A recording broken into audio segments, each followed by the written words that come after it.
Hey, what's up, everybody? This is Mia Hall reporting for BlackEnterprise.com. Of course, always bringing you news and views for career advancement and business development. I'm so happy to have a good friend of mine, Dontaira Terrell, and she is a proud alum of Florida A&M University. Shout out to all the Rattlers, and I'm happy to have her on today. So, Dee, welcome. Thank you, Mia. So excited to be here. Of And course. shout out to the Hampton Pirates. Hey, you already know. You already know. Yes, so excited to have you here. So yes, love to talk to you about your career. I know that you are doing amazing things, just all over, particularly at 2190 recently. Congratulations. Um, can you Yeah. So can you tell us a little bit about what you're doing now, and then we'll go back to how you got started? Sure. So now I am the managing editor of 2190, and it's under the Blavity brand umbrella. And it's a lifestyle site catering to the health and wellness and overall, beauty, everything about the Black millennial woman. So that's like the go-to site that we have. We have exclusive content, original content. And yeah, I'm having a really great time. We actually are gearing up for a financial podcast, a summit. So definitely keeping me busy. So yeah, that's pretty much what I am doing over at 2190, just helping to revamp and rebuild the brand. All right, awesome, awesome. And then, so I mean, shoot, to become managing editor is not an easy task, especially as such a recognizable brand such as Blavity and 2190. So, how did you get started in your career in media? Oh, wow. Okay. So we're actually going to go back, way back, to when I was at FAMU. And, going to HBCU, you have that relationship with your professors that not just your professors, but like life coaches, mentors, mother figures, auntie figures. And they pretty much told me, yes. Love So it. Love it so much. so after like my freshman year, I decided to go home for the summer, but I made it like a goal of mine that every year while I was in undergrad, and I did the 5-year plan. Every year I was in undergrad after that, I was going to get an internship to help me secure, my foot in the door with media. So my very first internship was with Good Morning America in New York. I sent out hundreds of resumes, spent my net check, printing off resumes, sending them off, and I literally probably got called back from 7 people and had 4 interviews. From those 4, probably 2 people, and then Good Morning America was one of them. So I feel like that's a great first internship to have. Absolutely. And moved to New York for the summer. And then following that, I interned for the NBA, the NFL, the Miami Heat, celebrity publicist. And then I landed my first job at ESPN in the sales and marketing department. But I still knew I wanted to, get back in journalism. I felt like that was a great just stepping stone to get my foot in the door of another media company, because who's going to pass up the opportunity to work at ESPN? Right. So from there, while I was at ESPN, I was still reaching out to different editors, just establishing those relationships and that network, building that network. And then end up getting my first byline at Huffington Post, and then went on to work at BET, as well as a lifestyle publication called New You Media in South Florida. And then I was the editorial director over at Black Love, which is a continuation of the Black Love docuseries that airs on the Oprah Winfrey Network. And in between that, I was still doing, a lot of my freelancing, whether it be writing for VH1, MTV, the Recording Academy, Shondaland, and the list goes on. And now I'm at 2190 as managing editor. Wow. So. I mean, yeah, there is not many outlets out there that haven't, seen a word or two from Dontaira. So that's what's up. Yeah, no, thank you. Yeah, that was a shortened version. Yeah. You've done just, so much. So I know you touched a little bit on it, on how, your HBCU helped you to really, advance in your career. Can you tell us, like, what do you feel like is the biggest lesson that you learned from your HBCU that helped you in your career? I would say working from a place of integrity. especially like in journalism, and now with like fake news, or everyone wants to be the first to report something and it might be wrong, or like clickbait headlines. So just working from that place of integrity, not going with the trends, but staying true to a journalist job, which is research, vetting sources, not just for a quick, oh, let me get, a million likes. And then tomorrow, sort of like, that's old news now. But if you went through the proper channels, it would have evolved and kept going. So I think that's like one of the biggest things is working from a place of integrity, but also just owning the power of your voice and authenticity. When I went to FAM, there's so many beautiful Black people, women from all walks of life. So, you're never the smartest, you're never the prettiest. So it's just sort of like, but you're uniquely you. And that's what makes you stand out from it. That power of authenticity. Don't try to be like everyone else, be you. So yeah, I think my HBCU, like FAMU, taught me so much. I feel like my success is credited to everything that was instilled to me while I was going through to FAMU. I love that. And I love how at FAMU, and I mean, I think a lot of HBCUs, but particularly at FAMU, even as an alumni, you're still able to, benefit from attending there with the alumni network. How do you, has the alumni network helped you, progress in your career as well? Listen, it's nothing like a FAMU alumni network. When you call, they come running. Definitely. I feel like, look, like I said, a lot of my success, just, would you happen to know somebody? Or, oh, I think I know somebody, so let me reach out to this person. And it turns into you know what, we got you the contact, we got you this, we got you that. So yes, definitely the alumni network, we look out for each other. We're proud of each other, like genuinely proud of each other. We're always rooting each other on. And it's like no greater feeling than to have like that family behind you, that family support, like that extended family, So yeah. I love that. I love that. Now, we've talked about all the outlets that you've been in. What has been your favorite interview, so far in your, how many years now have you been a journalist? That has to be like, oh gosh. Now we talking about like from my first byline. Yeah. We'll say probably a decade now. Okay, yeah. So in the 10 years, what has been your favorite interview and why? Okay, so my favorite interview was Nikki Giovanni, because I grew up, knowing and learning within my, my household all about Nikki Giovanni. When I was in second grade, I dressed up as Nikki Giovanni and had to recite her poem for like Black History Month. So I feel like she's such a legend. She is a legend, a literary legend, and I love the fact that when I say owning your authenticity and owning the power of your own voice, our interview, it was sort of like, I said what I said. And I meant what I said. I'm like, and yes, ma'am. Okay. Yeah. Noted. And also just in that interview, she taught me so much, just like history. She actually schooled me on a lot of things in terms of branding and treating yourself as not just a journalist, but as a brand, a small business, and giving me like tips about that. And she was just so transparent and just so open and honest, and just hearing about her and her experience with the Divine Nine, and hearing about her and her friends, being friends with Maya Angelou and some of those stories. So yeah, it was just sort of like, am I really here with Nikki Giovanni? I've been reading your books. Like little 10-year-old me would have never imagined this. So just being able to actually give her flowers, talk to her, and give her that respect and that love and admiration that she rightfully deserves was an amazing experience. And I interviewed her twice, and she told me to call her Auntie Nikki the second time. So I love it. You can't tell me nothing. I love it. Now, where were those stories for? Like, can people still, look them up? Oh, absolutely. So the first one was for Zora, and the second one was for the griot.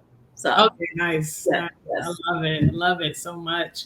Okay, now now you've been in it for 10 years. I know that all of those 10 years couldn't have been easy for young journalists coming up, and they are just like, oh, I'm trying to get into, a major outlet. I'm trying to get my byline, into, a notable outlet.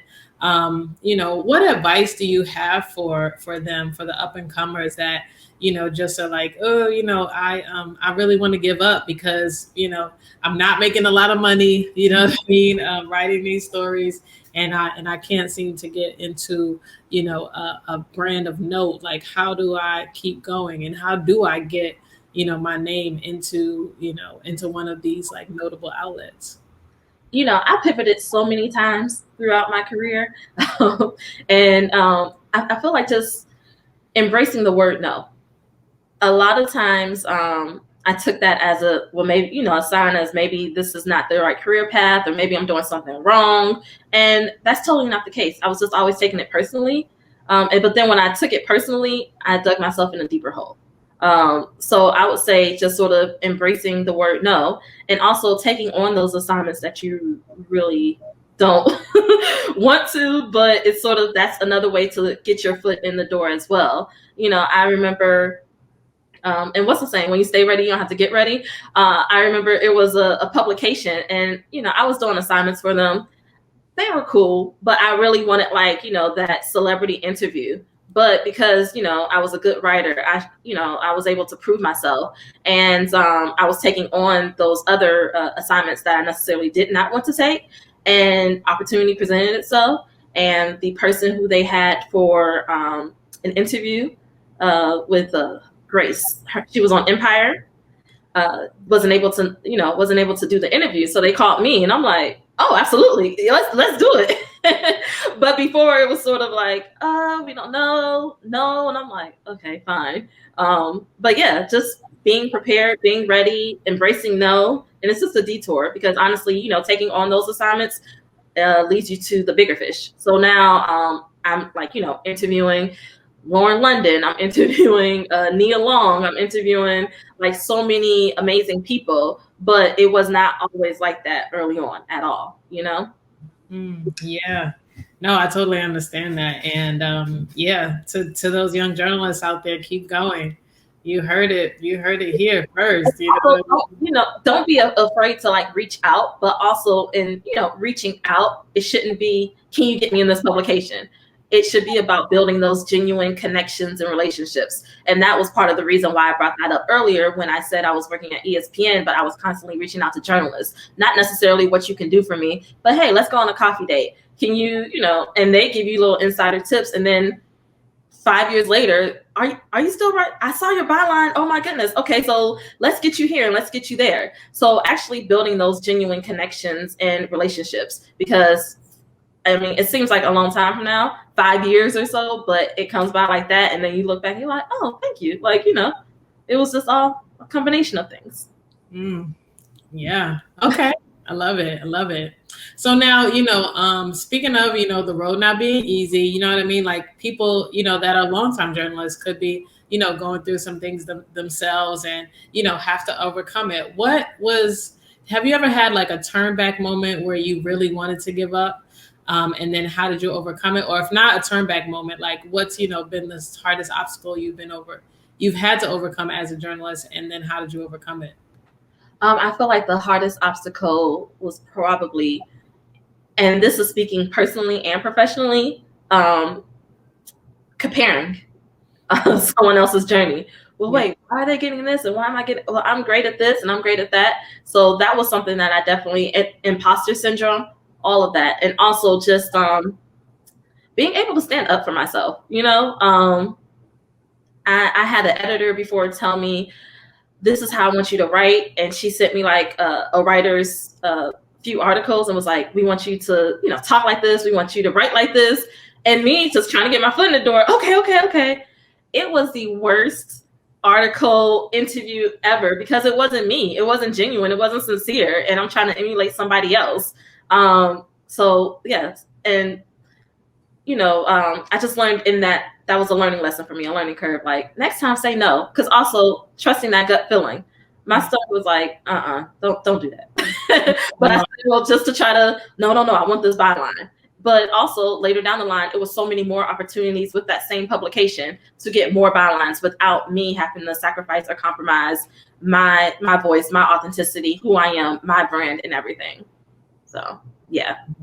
No, I hate when people try to tell you to be something just because they're like, oh, this is what's popular now, and this is what we're like. What about me? You know what I mean? Like you gotta be, like you said earlier, be authentic. Yeah, You know. seriously. Yeah, I feel like it's been just so many like learning lessons and learning curves. And even right now, I'm still trying to figure this thing out. So I don't have all the answers. I've been doing some amazing interviews and I'm like, okay, so what's next? What do I do now? How are we rebranding or repositioning ourselves, So How has mentorship played a role in your career? mentorship has played a tremendous role. So I have a few mentors. Um, Her name is Monica Escobedo, and when I was at Good Morning America, she she currently still is a producer there, and she and we still stay in contact. She's actually one of the people, her and one of my good friends named Crystal, who sort of been encouraging me for the past few months, like, you need to put your stuff out there, put yourself out there. That's something else that I'm learning. I'm like, I just want to do the work. And they're like, no, you need to put your stuff out there. So that's why you've been seeing, a lot more of my stuff out there lately. Also, Datewan Thomas, huge supporter, fan. Whenever I need some sound advice, he's always there. We may not talk often, but if I'm like, hey, I need 5 minutes of your time, let's do it. Not even 5 minutes. I give you 30 minutes, And also Robin Roberts. I've kept maintained contact with her since I interned at Good Morning America. And not many people can say like, they can reach out to Robin Roberts. And so, yeah, I feel like those three have really played, actually four, because Crystal's one of my good friends, played a tremendous force in just sort of my success and where I'm going and how to navigate it. Monica and Robin have both seen me cry, cry, and not like a cute cry, like ugly, gut-wrenching cry. I don't know what I'm doing. What is this? Da-da-da. And it was sort of like the personal aspect and the professional aspects were overlapping. So yeah, they've been amazing. Mentorship has been amazing, and then just also reaching back out to my professors. People are like, you still talk to your professors? I'm like, oh, absolutely. And also, I have 3 older sisters, and they're successful in their own right. So just they have mentored me since birth. I love it. I love it. What has been the biggest risk that you've taken in your career? Because I know people always say, oh, without risk, there's no reward. Can you remember a moment where you took a risk and you were, glad that you took it? Ooh, yes, a few risks. One, a few, landing the interview, but not necessarily having an outlet or anything to pitch it to, but still flew myself out there, put myself in a hotel room, hired a camera crew, and got those interviews. Meanwhile, if I'd have been like, I don't have the money, or how's this going to work, I wouldn't have those interview opportunities. Also, just taking a leap of faith and leaving the corporate world for a little bit and moving to South Florida and moving in with my sister was a huge one, because when you're an adult, you don't want to move back, like move in with your sister and her husband. But I was learning. My mom passed away, so I was healing. I was still trying to figure out this thing called life. I was saving money. I was doing a lot of different things. So that time was definitely time well spent. Being able, and also just being thankful and grateful that I have a place to go back to if things don't always work out. I think sometimes we take that for granted, and I know I did at one point, because sometimes a lot of people don't have that opportunity to take a risk and be welcomed back home or in a family's home, fully embraced, like, it's okay, we'll try again next time. So yeah. Yeah, no, I love that. And yeah, and especially with the whole with all of it, but being able to, get an interview, and not have the outlet that is going to, like that's you're really stepping out on faith, but you being able to do that, that's awesome. Yeah, had to use my credit card a little bit, but it paid off tenfold, so we're good. Yeah, I mean, look, if you were able to get it, so that's awesome. And then, so what's next for you? What are your next steps? What do where can we see Dontaira next? Going next? Okay, so what's next for me? I have a lot of goals. I have a lot of dreams. Look, as you know, living in LA, I didn't come out here for nothing. So I feel like I have a few ultimate goals. One of them is to be like editor in chief of a major publication, as well as I would like to transition more to being on air as opposed to behind the keyboard. So whether that's more commentary on television, maybe hosting my own show, maybe being a co-anchor, but that's the direction that I am going. I'm striving towards, and yeah, hopefully you'll see me on a TV screen on a regular basis very soon. Yes, I love it. I love it, and we know that we will. Yes, that we will. Yes, absolutely. All right. So where can people follow you and support your efforts and everything that's going on? Yes, so you can actually follow me on all social media platforms at Dontaira Terrell, and that's DONTAIRA, last name TERRELL. And if you want to check out some of my work, my online portfolio is DontairaTerrell.contently.com. Awesome. I love it. Well, thank you so much for your time, and y'all make sure you follow her. You got her info. Yeah. We'll see you next time. Thank you so much, Mia. Thanks. Of course. Bye. Bye.